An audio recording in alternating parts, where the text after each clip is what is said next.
Hello and welcome to Dimsy's Domain, and today we're going to talk about the dark side of YuGiOh Vrains. What do I mean by that? Well, how dark will YuGiOh Vrains be? This is a discussion theory video all emulged into one, and to help me I have none other than YuGiOh. Do you want to say hello quickly? Yo, what's up everyone? And I like that little pun that you did on DSOD. Thank you. The funny thing is that next week is Golden Week, so it's been almost a year since DSOD came out in Japan, which is just shocking, dude. It makes me feel like, wow, has it really been that long? I remember when you were making all these videos. I remember we were making all these discussions, theories.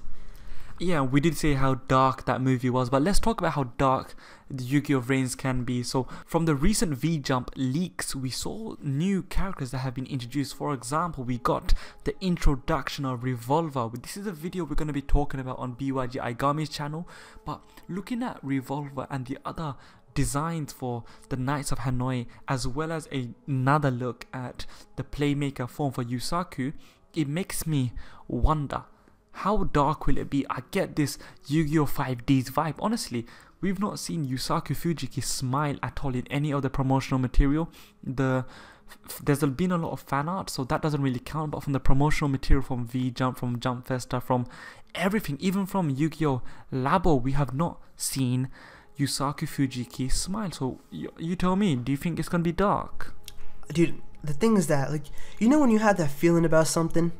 Yep. That's what I have for Vrains. I think Vrains is going to be dark. Like, I like your theory that you were talking about how the Knights of Hanoi might be a terrorist group, simply because usually in Yu-Gi-Oh, you see the cards name, you see the decks, like the names of the decks as well as the cards describe the character. For example, his Goku archetype or YuGiOh archetype, that describes his character. Those monsters are powerhouses. And even from the information we got, it states that he is a person that likes to use power. And you just look at his design. The dude's a gorilla head. Yeah, he eats protein day in, day out. He is buff. Along with that, it's just very obvious. So, as you said, the Knights of Hanoi's the leader's name is Revolver, along with this ace monster being Topologic Bomber Dragon. So I do think they're going to be a terrorist group. I do agree with you in your theory about that. But along with that, you look at the characters, right? Aoi Aizen, along with Yusaku Fujiki, two characters that are very bland in real life, and once they enter into the VR world, their expressions change. They become more happier. Now, as you said before, Yusaku is a person that doesn't really like to smile. Once it comes to the VR world, and once we see a little bit more images of him in the VR world in his Playmaker form, we see him start to open up a little bit. He still doesn't have a perfect smile, but he has a smirk. It's better than nothing, alright? But that's the thing, it really does give off a Yusei Fudo vibe to me, where I see that he's more so of a lone wolf. He's like a lone warrior, and that's what Yusei Fudo did feel like. He felt in the beginning, okay, he's alone. His best friend stabbed him in the back. Well, not best friend, but you know, Jack Atlas stabbed him in the back. And with, as you said, the monsters kind of give off a vibe of the kind of the theme of whatever group they're from. Look at this. One of the designs for the Knights of Hanoi, we see that they're attacking with a new monster called Cracking Dragon, and it looks bloody mean. It looks a bit dangerous. So if we're gonna talk and focus a little bit on Aoi, yeah, well, little Aizen, as you see that she becomes a blue angel literally when she goes to the VR world. And what does that say? That kind of gives off two things. Either that she's going to be a damsel in distress after a while, she's a happy-go-lucky person, or as her deck suggests, she's a bit of a trickster, so she's going to be playing a pivotal role. I know they're going to put her in the forefront as a pivotal role, but she may either be corrupted, or let's just say that this happy gimmick is just a front for something much more darker. What I predict, and we did speak about this off air, is the fact that you're gonna have these groups. What were the groups again? I think you Alright, so we have SOA Technology, right? They're a group along with the Knights of Hanoi that are after this program that Yusaku Fujiki, or the better term would be Playmaker, has in this VR world.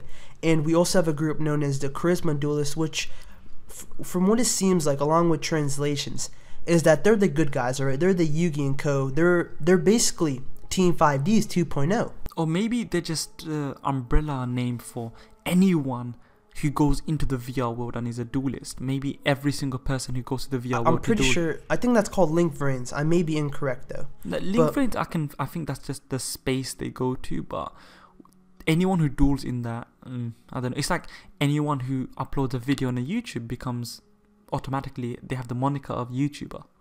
That's true, but I think it's more of like the thing with the Charisma Duelist are they're akin to YouTubers in the sense of they're popular. They're they're people that stand out.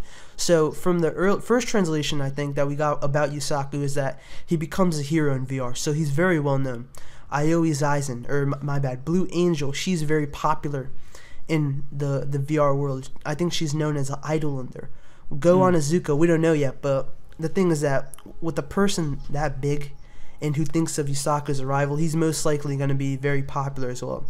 So I wouldn't say that they're rather like the title for a duelist in the Cyverse world is a Link's rather what's called a Charisma Duelist, but I would just say a Charisma Duelist is rather someone that's just they stand out. They're heroes, basically Yugi and Co. or just Team 5Ds. Yeah, and regarding the Charisma Duelists and all these groups, so we have the Charisma Duelists, we have SOL Technology, which is their version of a Kaiba Corp, their version of the Leo Institute or the Leo Corporation, as well as the Knights of Hanoi. You have these three groups. Obviously, they're going to be battling for this one goal, and that is of course the mysterious life form, or better known as the AI. We still don't have a name for it, so there's going to be this overarching story. It's going to be much more darker. Maybe a lot of the people who are competing, they don't know the true goal, and I said it before, I think that a lot of the members and the subordinates for the Knights of Hanoi, apart from the top crop, apart from the leader, apart from Revolver and a few others, no one else knows the real goal of the Knights of Hanoi. So in that sense, I think that there's a lot of space and opportunity to showcase a very, very dark, new, gritty story, which is going to be enshrouded with the mask of happy-go-lucky, everything seems okay, but it really isn't okay. Yeah, along with that is that the Knights of Hanoi, their main goal is to basically destroy the Cyverse world, along with stealing the AI program, which is most likely the mysterious life form. So that just already gives off a sign of darkness. Like, you look at their designs, and the fact that they want to destroy a whole world that they're akin to, they're hackers. That's basically their realm. So why would they want to destroy that?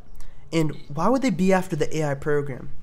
It's very weird. Maybe it's very similar to, for those of you who know this, and comment down below if you are a fan, about Code Geass, where initially you had the people, they were trying to, the military police, they were trying to get this supposed bomb away from everyone else, but it was actually another life form. It was CC.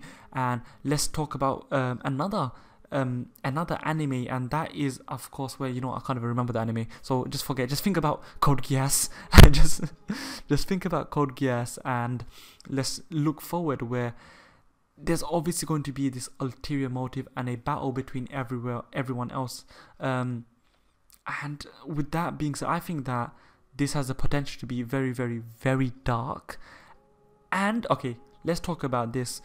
They're gonna obviously talk about the cybernetic realm, which is of course the VR link space, whatever it may be. And we know they're obviously using the inspiration of the internet.